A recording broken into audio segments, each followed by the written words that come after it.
If you're planning to get married this year, next year, or in the coming years, make sure you watch this video. I'm just going to tell you for free that your wedding is not going to go the way that you have dreamed and imagined it will go. Tell yourself, no matter what happens wedding period, I'm going to enjoy my day.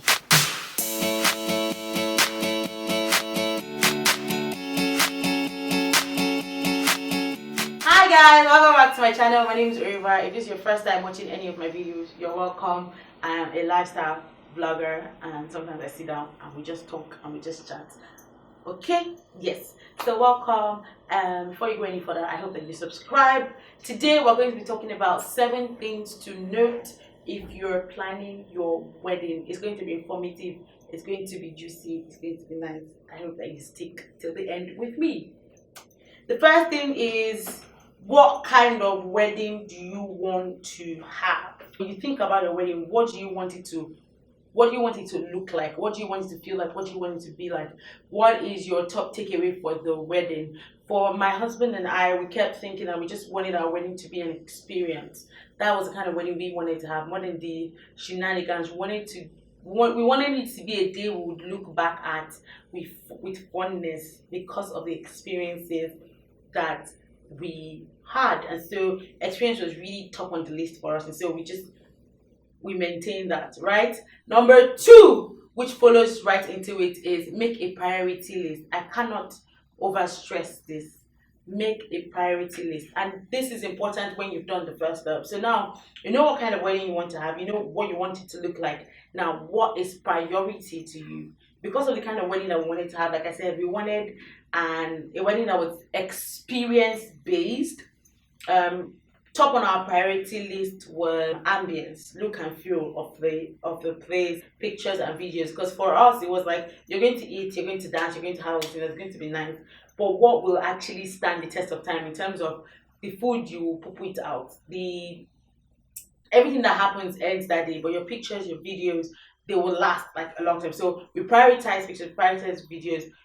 Priority to us was experience, and because priority to us was experience, we wanted a specific amount of people. It couldn't be too big, right? Because we wanted something intimate. We wanted something that was small and cozy. We wanted our friends to have a good time. So from our experience, we figured that most people, when they go to weddings, we figure that when we go for weddings, right? Most weddings, only the bride and groom seems to be having fun. Everybody else is pressing their phone. Everybody else is distracted. Nobody's involved in the wedding. We didn't want any of that. We wanted our friends to be as involved as possible. We wanted them to play games. We wanted it to be an immersive experience where everybody felt like they were a part of it and everybody enjoyed it together. We are both romantic, so we wanted, that whole cheesy type vibe, and that was what we got, right? So that was priority to us. So ambience was priority. Look and feel. The experience was priority. Pictures and videos were priority. And so in this light, this helped us to know what our majors were and what our minors were. So like what I wore, how I looked. I mean, it was important to look nice. We looked nice, right? But it wasn't a major. It was like a mid-minor, right? Important things to us: our photographer, our videographer, the hall we're going to use, how many people we were expecting. How do we want to cater to the people? How could we include the people in our experience, right? What activities were we going to do to make people feel like they were a part of our event?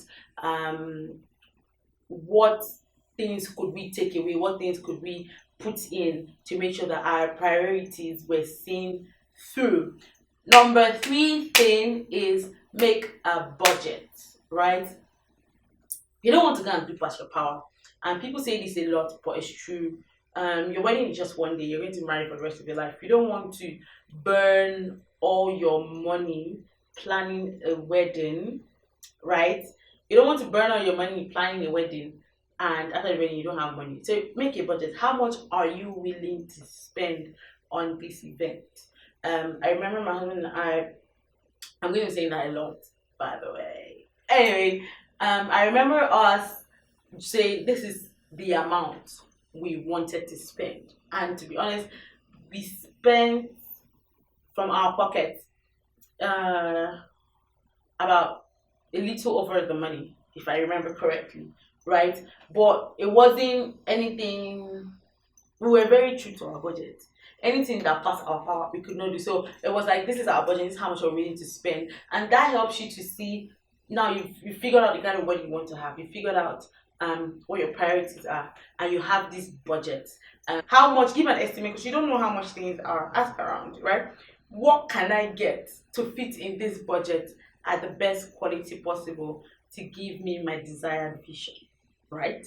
That makes sense. So it's like, what hall can I get? Okay, I can't get the most expensive hall. Okay, can this hall accommodate the amount of people that I can get? And as you go around your budget, and as you ask around, as you find out, okay, how much is the hall? How much does the hall typically cost? What is the general amount of photographers? Okay, this kind of pictures we want, this kind of videos we want, but we cannot afford the big name, right? Is there somebody that is doing this name as well as those people and is not charging as much? Okay, how much will it take to use them? Okay, we used a separate photographer from the videographer, and that's because we wanted the video guy to focus on video. And if you've seen our videos, you know that they're really awesome, right? Our vendors really came through. Anyways, so yes, so you're thinking, what can I do? How can I make the best out of this budget? So let's say your budget is 2 million, right? So you're thinking, how can I get the best with this 2 million that fits in my this thing? So on your another priority for us was food. We wanted people, it was still part of the experience, right? So food made it, we wanted people to eat well and that kind of vibe. Anyway, moving on. So yeah, we're thinking of our budget. So now I've drawn up a budget. Say my budget is 2 million. I'm thinking my priority, maybe photo, video, ambient, whatever. Okay, how much of this am I willing to spend on this? And so the bulk of your money goes to the things that matter the most to you, and then the other ones you can, compromise on the rest, right?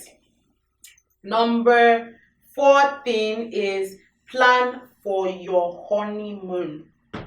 Hey, God. I don't know how else to say this to make it stick. And it looks like such a flimsy thing, but plan for your honeymoon. Plan for your honeymoon months before you even start planning for your wedding. The moment you get a date for your wedding, the moment you get, we want our wedding to be on June 5th, 2022, right? Plan your honeymoon. And when I mean plan your honeymoon, I don't mean you have to travel to somewhere exotic. Again, budget, right? What can you afford? Can you afford it now? I mean, at the time of our wedding, our honeymoon was booked before we even booked the venue for our hall. And it felt like such a frivolous thing at the time we were doing it, but you will need it. You will really need it, because your honeymoon, after the craziness of the wedding experience, after everything that's going to happen during the wedding, you're going to need a time to unwind. And now both of you are starting a new journey together. It just helps that away from the world, away from distractions, you people are able to plan and strategize and build and bond together in a way that is so intimate and is so personal. You're going to need it. I don't know how else to say. You're going to need it. It's so important. It's so important. It's so important. I cannot overstress it. Plan for your honeymoon, right? So it's still part of your budget. And let me tell you why that happens. If you don't plan for it early enough, what will happen is you will have this money and you will spend it on the wedding. And after the wedding, you just won't have enough. My husband and I went to Dubai for our honeymoon. You don't have to do anything that fancy. There are places within Nigeria that are really nice, that work. Or to be honest, even if you don't, just somewhere that somebody's not going to come to your door and knock and say, I have my day house, right? That's not going to happen. We don't want any of that. We want you people to have a time for just you people. So really, really, truly plan for your honeymoon. When you set that money aside, the leftover money is the money you use to plan the wedding. And let me tell you something that you're not going to hear everywhere. The truth is, your honeymoon is the one thing that's for you. Your wedding, yes, is for you, but it also caters to the people who are sharing the day with you. Your honeymoon, however, is for both of you. And that's such a beautiful thing, right? Number 5, and probably the most important number, is be open to compromise. See, I'm just going to tell you for free that your wedding is not going to go the way that you have dreamed and imagined it will go. something must go wrong. Okay? Something will go wrong.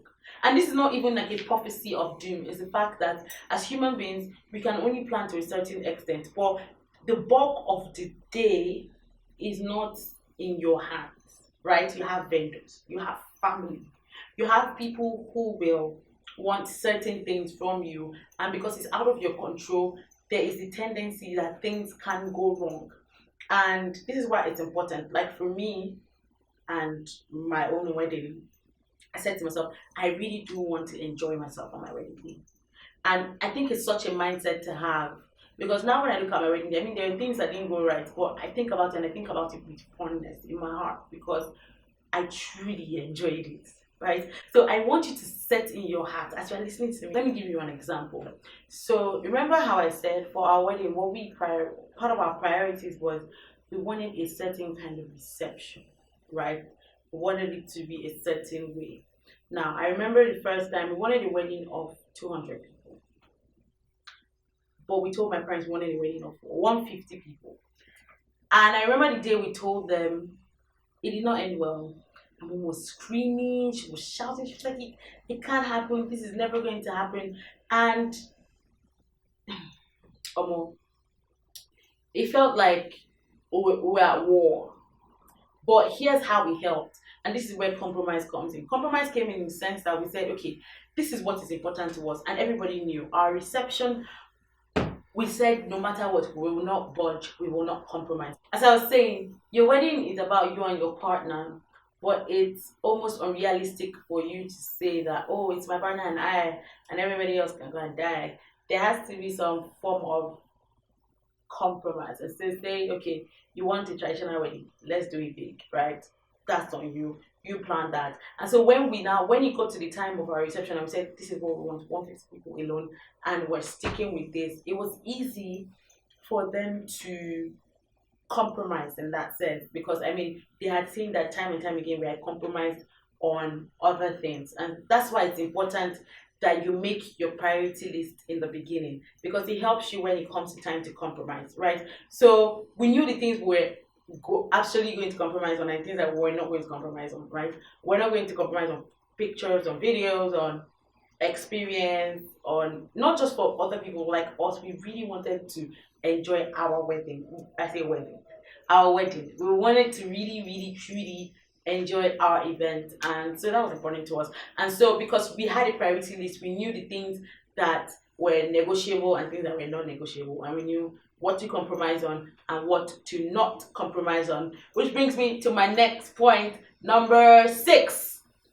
This one says you and your partner are a team always. Especially when dealing with family, it's easy to, maybe you want red to be the color of the day, your partner wants the color of the day to be black, right? It's always important that both of you agree. And so when you're explaining to either your event planner, your wedding planner, your parents, your family, both of you have a united front. It's very possible that there's one person who is more involved in the process than the other person, and that's okay. Just make sure that you carry the other person along and say, okay, you don't care if the cake is red velvet or vanilla. Your partner cares. Because your partner cares and because it's important to them, it's important that you as well make an effort, right? Pick off the top of your head, pick anything. Just when they ask you a question, be present, right? And so, like I said, it's you and your partner against the world. Final thing and final thing to note is delegate as much as possible. You are not Wonder Woman, you are not Superman. You can't do it all by yourself. I know you have all these beautiful, brilliant plans on how you want your wedding to go, but it's not going to happen that way, right? Be able to delegate.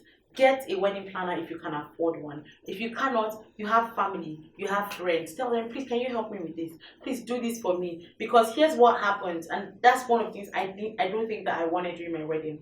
Most of the brides I'd known before then were constantly stressed during their wedding day. And because remember how I said in the beginning, the experience was really important for me. I really wanted to enjoy my wedding. I knew that I didn't want to be stressed. In saying this, does this mean that it will eliminate stress entirely? No, you're still going to be, to a large extent, stressed. But as much as you can do to alleviate that stress, please do, right? Anything you can delegate, anything that can be done by somebody else, please let them do. You don't have to be too finicky. You can't be tightening it to your chest. You can't hold it. It's one day it will pass and you will move on, right?